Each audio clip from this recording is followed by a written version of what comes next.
Hello student, good morning, welcome to my channel. आज हम लोग क्लास 7th की हिस्ट्री का चैप्टर नंबर 1 का नेक्स्ट टॉपिक स्टार्ट करेंगे, जिसका कि नाम है ओल्ड एंड न्यू टर्मिनोलॉजीज़, यानी कि पुरानी और नई पारिभाषिक शब्दावली। टर्मिनोलॉजीज़ का मतलब होता है पारिभाषिक शब्दावली।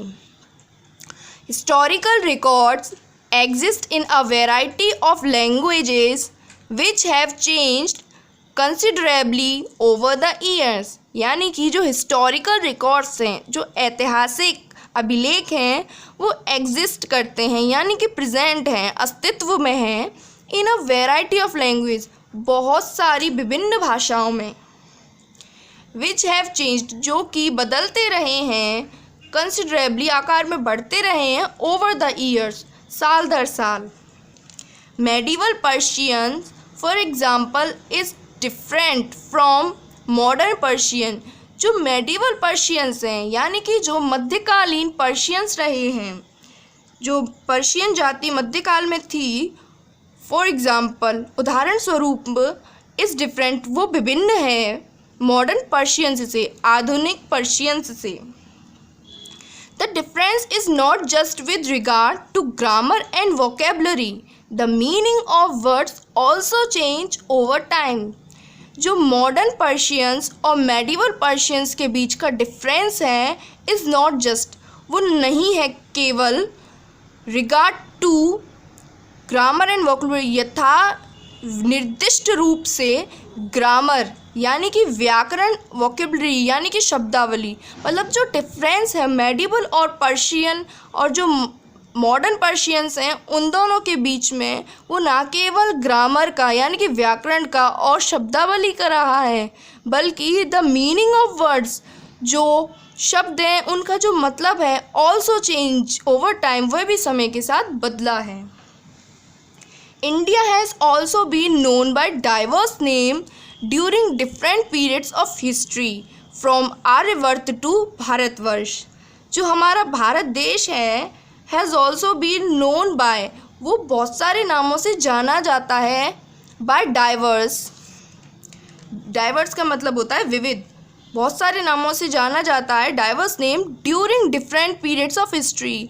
जो हमारा जो ऐतिहासिक जो काल रहे हैं, जो विभिन्न ऐतिहासिक काल रहे हैं, उन सब में जो हमारा भारतवर्ष है, वो अलग अलग नामों से जाना जाता रहा है। फ्रॉम आर्यवर्त टू भारतवर्ष, यहाँ तक कि आर्यवर्त से लेकर भारतवर्ष नाम तक।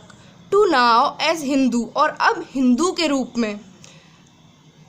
Is generally accepted as having originally been a Persian word for someone who lives around or beyond the Indus River।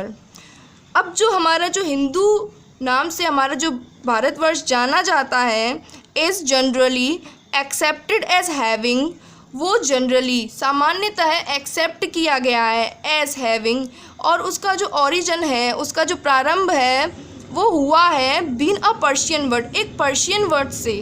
for someone, जिसका कि किसी के लिए मतलब होता है, who lives around और beyond the Indus River, जो कि इंदस रिवर के चारों तरफ या उसके आसपास रहता है। सो जो हिंदू वर्ड है वो एक पर्शियन वर्ड है, जिसका मतलब है वो जाति जो कि इंदस रिवर के पास रहती है, which is called Sindhu Sanskrit, जिसको कि हम सिंधु संस्कृत कहते हैं।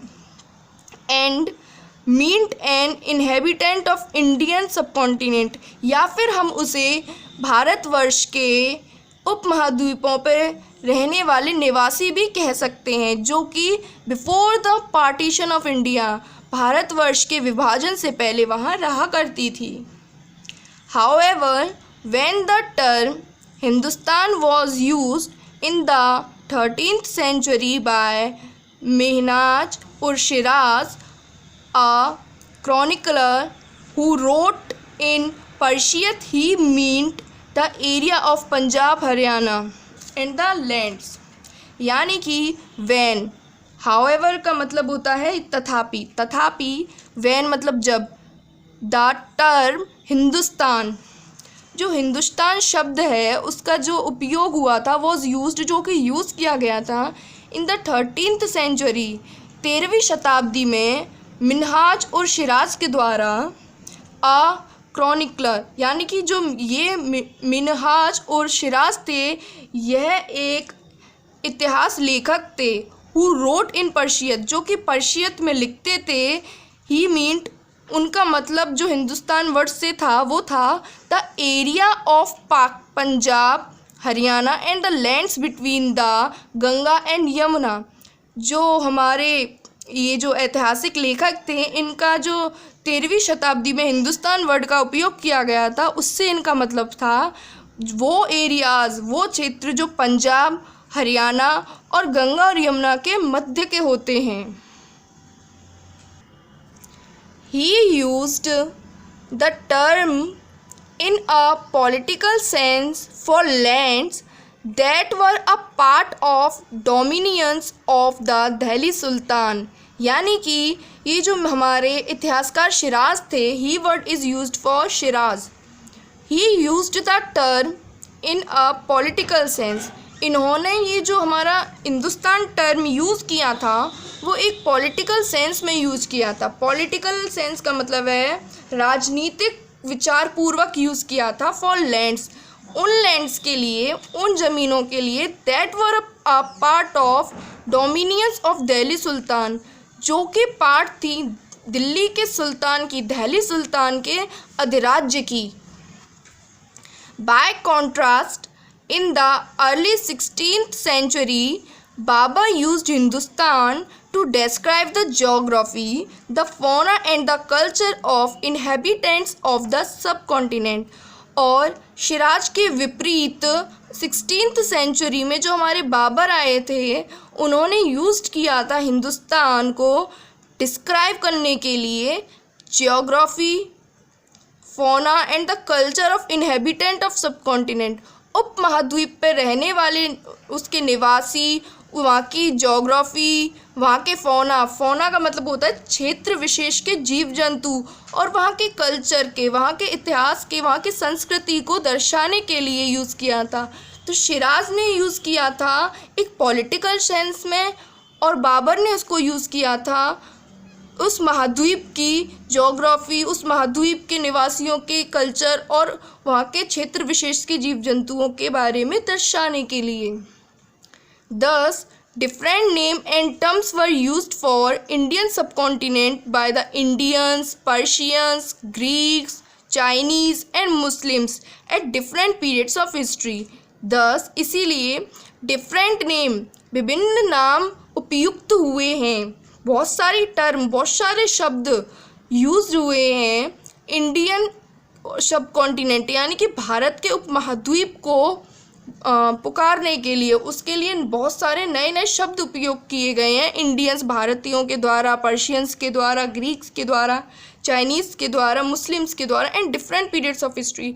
और हर काल के विभिन्न लोगों के द्वारा हर काल में जो हिंदुस्तान, जो हमारा भारतवर्ष है, उसको अलग अलग नामों से पुकारा जाता रहा है।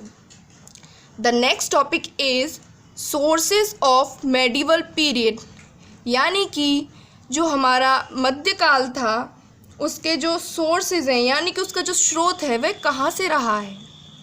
The information of medieval period can be obtained from various archaeological and literary sources.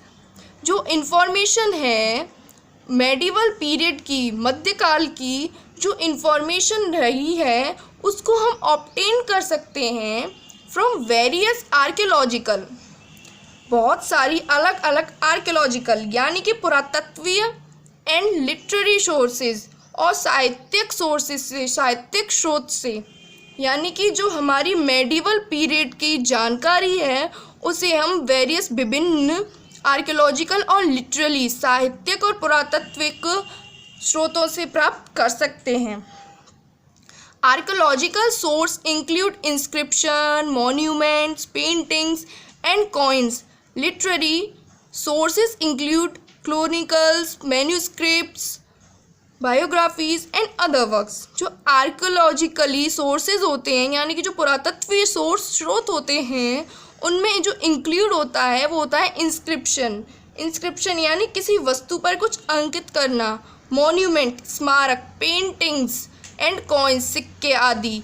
और जो लिटरली सोर्स होते हैं यानी कि जो हमारे साहित्यिक सोर्स होते हैं उनमें जो इंक्लूड है उसमें जो उनका जिसमें समावेश होता है वो होते हैं क्रॉनिकल्स यानी कि इतिहास, मनुस्क्रिप्ट्स यानी कि हस्तलिपि, बायोग्राफीज यानी कि जीवनी एंड अदर वर्क्स, और बहुत सारे अदर जो हमारे अलग अलग कार्य हैं उनके। So the source of medieval period is basically archaeological and literary source. Okay student, so these are the hard words of today.